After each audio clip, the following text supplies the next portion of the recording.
So HSC 25 batch তোমরা যারা হচ্ছে আমাদের প্রিভিয়াস ভিডিওটা দেখে ফেলেছো, সেটা কিসের উপর ছিল? সেটা ছিল যে ম্যাট্রিক্স এবং নির্ণায়কের সৃজনশীল অংশের কো পোর্শনে আমাদের কি টাইপের ম্যাথস আসতে পারে, ঠিক আছে? আচ্ছা, তো এখানে হচ্ছে আমরা কি নিয়ে আলোচনা করলাম যে বিভিন্ন ম্যাট্রিক্সের সংজ্ঞা, কন্ডিশনসগুলা, হ্যাঁ, তারপর হচ্ছে ছোটো ছোটো নির্ণায়ক, left hand side equals to right hand side proof করা, অথবা নির্ণায়কের মান নির্ণয় করা, ছোটো ছোটো যেগুলো আছে সেগুলো চলে আসতে পারে। ওকে, আচ্ছা, তো এখন হচ্ছে আমরা এই সাজেশনস ভিডিওটা হবে তাহলে খ আর গ এই দুইটা পোর্শনে কি টাইপের ম্যাথ চলে আসতে পারে সেটা নিয়ে, ঠিক আছে? আচ্ছা, তো চলো আমরা হচ্ছে আমাদের আজকের সাজেশনস ভিডিওটা শুরু করি। এখানে ভাইয়া দেখো তো কি বলা হয়েছে। তোমার ফার্স্টের যে ম্যাথটা সেখানে হচ্ছে আমাকে একটা ম্যাট্রিক্স দিয়ে দিছে, যেটা হচ্ছে 3/3 আকারের একটা ম্যাট্রিক্স। আচ্ছা, তো ইভেন আরও একটা জিনিস দিয়ে দিছে, তোমাকে ফাংশন অফ এক্স এর হচ্ছে একটা ভ্যালু দিয়ে দিছে। আচ্ছা, তো এখানে কি করতে বলছে যে ফাংশন অফ এক্স ইকুয়ালস যদি এটা হয় তাহলে ফাংশন অফ বি এর মান নির্ণয় করতে বলছে, মানে এটার সাথে এটা কিন্তু কানেক্টেড, ঠিক আছে? আচ্ছা, যেহেতু ভাই এটা সাজেশনস ক্লাস, তোমাকে আর এখন ম্যাথটা ইন ডিটেলসে করে দিচ্ছি না। আমাদের এই ক্লাসের পার্সপেক্টিভই হচ্ছে, আমাদের এই ক্লাসের উদ্দেশ্য হচ্ছে তোমাদেরকে কি কি টাইপের কোশ্চেন আসতে পারে সেটাকে অ্যানালাইসিস করে দেয়া, ঠিক আছে? আচ্ছা, এখন তোমরা যারা এই ম্যাথগুলো করতে একটু ডিফিকাল্টিস ফেস করবা, তোমরা কিন্তু চাইলে আমাদের সাজেশনস ক্লাসগুলো করে ফেলতে পারো, ঠিক আছে? এগুলো হচ্ছে লাইভ থাকে, সো তোমরা কিন্তু লাইভ ক্লাসের মধ্যে এসে কে কোন জায়গায় একটু কনফিউশনে থাকতেছো, কে কোন টপিকটা নিয়ে কনফিউশনে থাকতেছো, সেটা কিন্তু আমাদেরকে কমেন্ট করে জানিয়ে দিতে পারো, অথবা আমাদের গ্রুপে তুমি পোস্ট করে জানিয়ে দিতে পারো যে ভাইয়া আপনার এই স্লাইডের আমি হচ্ছে এই ম্যাথটা বুঝতেছি না। আচ্ছা, স্লাইডগুলো কিন্তু তোমরা এই ভিডিওটার সাথে পেয়ে যাবা, বুঝতে পারছো? আচ্ছা, তো তারপর আসা হচ্ছে এই ম্যাথসেরই সেকেন্ড যে পোর্শনটা, সেটা যে এ হচ্ছে একটা ম্যাট্রিক্স দিয়ে দিবে, তারপর হচ্ছে ফাংশন অফ এর মান নির্ণয় করো, ওই সেম জিনিসই, ঠিক আছে? এটা আর এটা কিন্তু কাইন্ড অফ সেম। আচ্ছা, তারপর চলে আসা হচ্ছে আমাদের নেক্সট স্টেপে।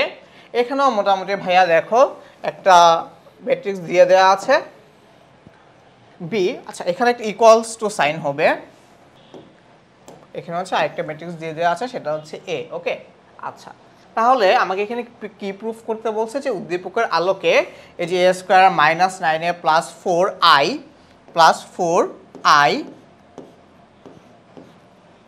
এর মান নির্ণয় করো। ভাইয়া 4i, এখানে আইটা কি বলো তো? আই হচ্ছে আমার আইডেন্টিটি ম্যাট্রিক্স। সো যেহেতু সবকটা এখানে 3/3 আকারের ম্যাট্রিক্স, তাহলে আই কি হবে?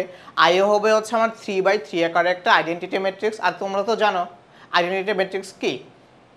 আইডেন্টিটি ম্যাট্রিক্স হচ্ছে যে তোমার প্রধান কর্ণের ভুক্তিগুলো হবে হচ্ছে 1, এছাড়া বাদবাকি যত ভুক্তি থাকে সেগুলো কত হবে? সেগুলো হবে হচ্ছে আমার 0। ওকে, আচ্ছা, তারপর হচ্ছে তোমাকে কি করতে বলছে যে ফাংশন অফ টি দিয়ে দেওয়া আছে, তারপর বলছে যে ফাংশন অফ এর মান নির্ণয় করতে, ঠিক আছে? এই হচ্ছে তোমার নেক্সট যে কোশ্চেনটা ছিল সেটা। খুবই ইজি যে কোশ্চেনগুলো, মানে কো থেকে কিন্তু কম্পারেটিভলি তোমার খ আর গ অ্যান্সার করা খুবই ইজি। আচ্ছা, তারপর চলে আসা হচ্ছে আমাদের নেক্সট যে স্টেপে আছে সেটাতে। দেখো এখানে হচ্ছে আমাকে দৃশ্যকল্প দিয়ে দেওয়া আছে, তারপর দৃশ্যকল্প 2। সো দৃশ্যকল্প 1 খুব সম্ভবত আমার ক এর জন্য ছিল। সো দৃশ্যকল্প 2 এর জন্য হচ্ছে আমার এখানে মোটামুটি 3/3 আকারে একটা ম্যাট্রিক্স দিয়ে দেওয়া আছে। তো এখানে কি প্রুফ করতে বলছে যে দৃশ্যকল্প 2 হতে প্রমাণ করো যে এ ইকুয়ালস হচ্ছে এটা, এবং এ ডিটারমিনেন্টস ইকুয়ালস যদি 0 হয় তাহলে সমাধান সেট তোমাকে এখানে কি করতে হবে? নির্ণয় করতে হবে, ঠিক আছে? আচ্ছা, সো এই টাইপের কোশ্চেনগুলো কিন্তু আমাদের এই এইচএসসি 25-এর জন্য খুবই ইম্পর্ট্যান্ট। আচ্ছা, তারপর চলে আসা হচ্ছে আমাদের মোটামুটি লাস্ট যে ম্যাথটা আছে, সেই ক্ষেত্রে লাস্ট হচ্ছে আর একটা দুইটা ম্যাথ নিয়ে আমরা কথা বলবো। তো তোমাকে হচ্ছে এখানে একটা ম্যাট্রিক্স দিয়ে দেওয়া আছে 3/3 আকার একটা ম্যাট্রিক্স। তো তোমাকে এখানে কি বলছে যে এই যে ম্যাট্রিক্সটা, এই ম্যাট্রিক্সটা হচ্ছে আমি এখানে নিয়ে আসছি আর কি। সো এই ম্যাট্রিক্সটা হচ্ছে বি ট্রান্সপোজের বিপরীত ম্যাট্রিক্সটা নির্ণয় করো, ঠিক আছে? আচ্ছা, তারপর হচ্ছে x = y = যদি z হয় তাহলে বি ইনভার্স নির্ণয় করো। ওকে, ফাইন। তারপর হচ্ছে তোমার এখানে আরেকটা ম্যাট্রিক্স দিয়ে দেওয়া আছে, তারপর এখানে বলছে যে x = -1 হলে a ইনভার্স নির্ণয় করো, বুঝতে পারছো? সো এখানে তোমরা হচ্ছে একটু ভাইয়ার সাথে লিখো, খাতা কলম নাও, লিখো যে হচ্ছে ধরো তোমাকে একটা ম্যাট্রিক্স দিয়ে দিবে, ধরো এ একটা ম্যাট্রিক্স দিয়ে দিল এ। মনে রাখতে পারো যে 3/3 আকার একটা ম্যাট্রিক্সে দিয়ে দেওয়ার চান্স আছে। এ ম্যাট্রিক্সটা দিয়ে তোমাকে বলতে পারে যে এই এ ম্যাট্রিক্সের ইনভার্স ম্যাট্রিক্সটা নির্ণয় করো। এটা হচ্ছে তোমার এইচএসসি 25-এর জন্য খুবই ইম্পর্ট্যান্ট, বুঝতে পারছো? এইচএসসি 25-এর জন্য খুবই ইম্পর্ট্যান্ট, তাই এই টাইপের ম্যাট্রিক্সটা লিখে এখানে হচ্ছে একটা স্টার দিয়ে রাখো, একটা না 3টা দিয়ে রাখো, বুঝতে পারছো? ইনভার্স ম্যাট্রিক্স নির্ণয় করার যে ম্যাথগুলো আছে, একটা ম্যাট্রিক্স দিয়ে দিল তোমাকে 3/3 আকারের ইনভার্স ম্যাট্রিক্স, সেটা হচ্ছে করে ফেলো। আচ্ছা, সো তোমরা কি করবা, পরীক্ষার খাতায় ক্রিয়েটিভ অংশতে তো তোমাকে এটা হচ্ছে অনেক বড় করে করতে হবে, লাইক অ্যাডজয়েন্ট এর ডিটারমাইন করতে হবে, তারপর হচ্ছে এর তোমার নির্ণায়কের মান ডিটারমাইন করতে হবে, বিশাল বড় একটা ম্যাথ হবে।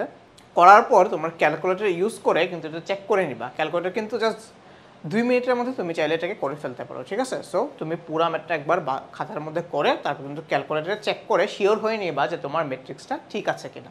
আচ্ছা, সো এই টাইপের ম্যাথগুলো কিন্তু আসতে পারে। তারপর আসা হচ্ছে আমাদের আজকের লাস্ট স্লাইডে। সো দেখো এখানে কি দিয়ে দেওয়া আছে, মোটামুটি হচ্ছে অনেকগুলো ম্যাট্রিক্স দিয়ে দেওয়া আছে। এখানে বি একটা ম্যাট্রিক্স দিয়ে দেওয়া আছে, সি দিয়ে দেওয়া আছে, ডি দিয়ে দেওয়া আছে, তারপর আরেকবার বি, তারপর হচ্ছে আরেকবার এক্স, হচ্ছে এক্স একটা ম্যাট্রিক্স এবং সি হচ্ছে আরেকটা ম্যাট্রিক্স, ঠিক আছে? আচ্ছা, তো এখানে হচ্ছে মোটামুটি 2টা বা 3টা ম্যাথ একসাথে দিয়ে দেওয়া আছে। তো বি ইন্টু সি ইকুয়ালস যদি ডি হয় তাহলে ক্র্যামারের নিয়মে সমীকরণ জোটটি সমাধান করো। এটা কিন্তু খুবই ইম্পর্টেন্ট। ক্র্যামারের নিয়মের উপরে তোমরা একটা স্টার দিয়ে রাখো, বুঝতে পারছো? আমি জানি তোমরা সবাই হচ্ছে ক্র্যামারের নিয়ম এটা খুব ভালো করে জানো। সো ক্র্যামারের নিয়মের উপর কি করবা, একটা স্টার দিয়ে রাখো।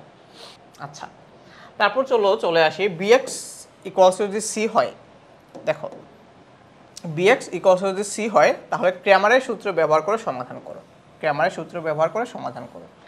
তো প্রথমটা হচ্ছে আমার এটুকুর জন্য, এই যে প্রথম যে কোশ্চেনটা ছিল সেটার হচ্ছে এটুক। আচ্ছা, আর সেকেন্ড যে কোশ্চেনটা বিএক্স ইকুয়ালস টু সি, সেটা হচ্ছে আমার এই পোর্শনটা, বুঝতে পারছো? সো এই যে উদ্দীপকটা ছিল এটা হচ্ছে আমার এইটার জন্য, প্রথমটার জন্য, আর আমার এই উদ্দীপকটা হচ্ছে এই পোর্শনটুকুর জন্য। সো আমি হচ্ছে এইটুককে অন্য একটা কালার দিয়ে মার্ক করে দিই এই পোর্শনটুকুর জন্য।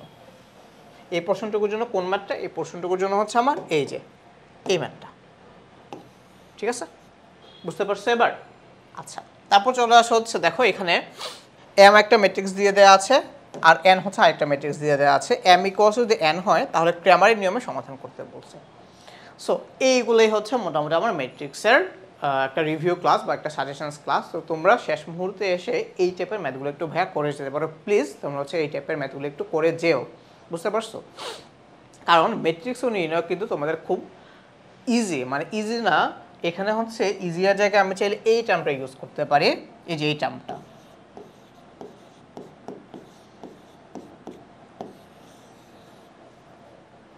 বুঝতে পারছো? এটা হচ্ছে one of the easiest chapter of your book for first paper. So এটা কিন্তু তোমরা কোনোভাবে ইগনোর করো না, ঠিক আছে? আর আরও একটা জিনিস, এই পুরা ম্যাথটার সাজেশনস ক্লাস বা সমাধান ক্লাস কিন্তু তোমরা আমাদের লাইভ ক্লাসগুলোতে পেয়ে যাবা, ঠিক আছে? সো অল দ্য বেস্ট ভাইয়া, ভালো করে পড়াশোনা করো। আর তোমাদের যে কোনো পরামর্শ সহায়তার জন্য আই এডুকেশন টিম অলওয়েজ তোমাদের পাশে থাকে।